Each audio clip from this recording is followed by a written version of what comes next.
అల్లూరి సీతారామరాజు జిల్లా మోతుగూడెంలో శ్రీ సద్గురు ప్రసన్న సాయిబాబా 12వ వార్షికోత్సవం వైభవంగా జరిగింది. తెల్లవారుజాము నుంచే సాయినాథునికి కాగడ హారతి, పంచామృత అభిషేకాలు, సామూహిక గురు పూజలు నిర్వహించారు. భక్తులు భారీగా తరలివచ్చి సాయిబాబాని దర్శించుకుని మొక్కులు చెల్లించుకున్నారు. అనంతరం భక్తులకు, గ్రామస్తులకు అన్నప్రసాద వితరణ నిర్వహించారు. భక్తులకు ఎటువంటి ఇబ్బందులు తలెత్తకుండా ఆలయ కమిటీ సభ్యులు అన్ని ఏర్పాట్లు నిర్వహించారు.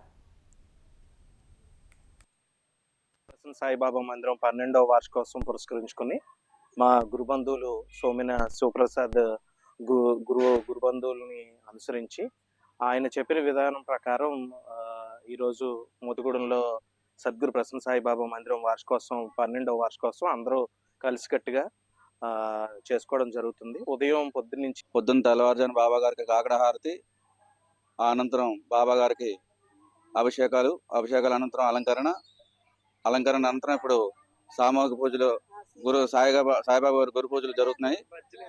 కావున ఈ మధ్యాహ్నం హారతి అనంతరం అన్నదాన కార్యక్రమం కూడా జరుగుతుంది. అన్నదాన కార్యక్రమం